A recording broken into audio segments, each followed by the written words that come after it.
نماز کی حالت میں زکام کی وجہ سے 3 بار سے زیادہ ناک پہنچنی پڑ جائے تو کیا نماز ٹوٹ جائے گی؟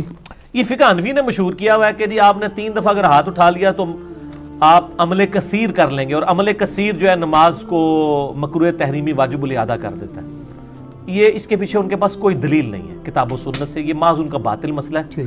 اور پھر جب ان کو کہیں گے جی اس طرح کرنا ہے تو وہ کہتے ہیں جی عمل کثیر سے بچنے کا طریقہ یہ ہے کہ آپ ہاتھ اٹھا کے یوں نہ پوچھیں، بلکہ ہاتھ کو ایسے جسم کے ساتھ یوں ایسے لے او سر طریقہ لکھے ہے تو اسی ہنستے پہ ہو۔ وہ کہتے ہیں یہ اٹھانا شمار نہیں ہوگا۔ اس طرح آپ 20 دفعہ بھی کھجلی، کہتے ہیں اگر آپ کو اب 34 دفعہ کھجلی ہوئی ہے کمر پہ، ایسے کریں گے تو نماز ٹوٹ جائے گی، لیکن اگر آپ ایسے کر کے ایسے جا کے کریں گے نا پھر نہیں ٹوٹے گی۔ سر یہ لکھا ہوا ہوتا، نہ لکھا ہوا تو آپ مجھے پکڑ لیں، آپ درِ مختار کھول لیں، بہار شریعت کھول لیں، بہشتی زیور کھول لیں، انہوں نے طریقے بھی بتائے ہوئے۔ سر ایڈی اوکھی نہ کرو، اس تو سے بندہ کوئی کہے گا یار میں نماز پڑھ ہی رہا، ایڈی اوکھی ہوگی زکام۔ آپ نماز کے اندر ضرورتاً کوئی بھی کام کر سکتے ہیں۔ بخاری مسلم میں موجود ہے، حضرت عبداللہ ابن عباس کہتے ہیں نبی علیہ السلام نماز پڑھ رہے تھے تہجد کی، تو میں بھی رات کے وقت اٹھا تو دیکھا، میں بھی ادھر سویا ہوا تھا، میں بھی حضور کے ساتھ جا کے بائیں طرف کھڑا ہو گیا، تو آپ علیہ السلام نے نماز کی حالت میں کان سے پکڑ کے نہ مجھے یوں دائیں طرف کھڑا کیا۔ ان کے نزدیک ہوتا تو نماز ٹوٹ جاتی، اتنا بڑا عمل کیا۔ پھر ابو داؤد ترمذی میں سنن اربعہ میں آپ کو حدیث مل جائے گی کہ اگر نماز کے دوران سانپ یا بچھو آ جائے تو اس کو مار بھی سکتے ہو۔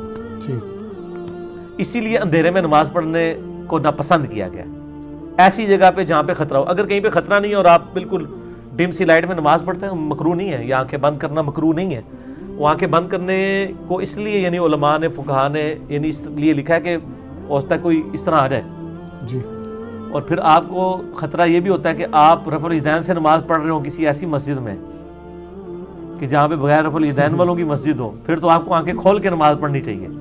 بلکہ سنن نسائی میں حدیث ہے کہ نبی علیہ السلام نماز پڑھتے ہوئے بغیر گردن ہلائے آنکھوں سے ادھر ادھر دیکھ لیا کرتے تھے۔ یہ بعض کا ضرورت بھی پڑ جاتی ہے، یعنی آپ نماز پڑھ رہے ہیں تو آپ کوشش کریں آپ گھڑی کے سامنے نماز پڑھیں، اگر یعنی آپ کی گھڑی پہ بھی اگر آپ کو نظر دورانی پڑتی ہے کہ جماعت کا ٹائم نہ ہو جائے تو یہ جائز ہے، گردن نہ ہلے، یہ عمل کثیر نہیں ہوگا۔ اس طرح زکام اگر کسی کو ہے وہ بار بار پونچھتا ہے تو کوئی حرج نہیں، اس کے اندر پونچھ سکتا ہے۔ موبائل بول پڑے ایون جی، تو موبائل وہ لوگ بولنے دیتے ہیں، وہ کہتے ہیں سمجھتے ہیں کہ جی وہ ایک بندے کی نماز کا ساروں کی خراب ہو رہی ہوتی ہے، وہ سمجھتا ہے میری نماز خراب ہو جائے گی۔ موبائل نکالیں، آرام سے اسے آف کریں۔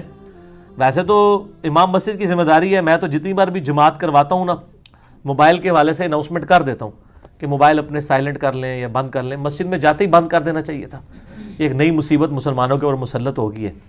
تو اب اجتہاداً جس طرح آپ صف سیدھی کرواتے ہیں موبائل بھی بند کروایا کریں۔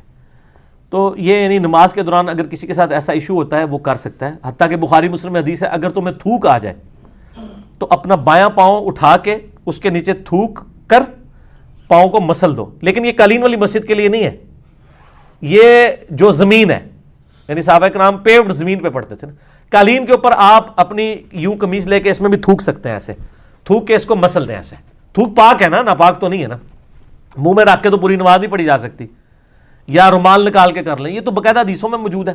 صحیح، تو یہ سارے ان کے فقہ کے تحت تو سارے عمل کثیر بن جائیں۔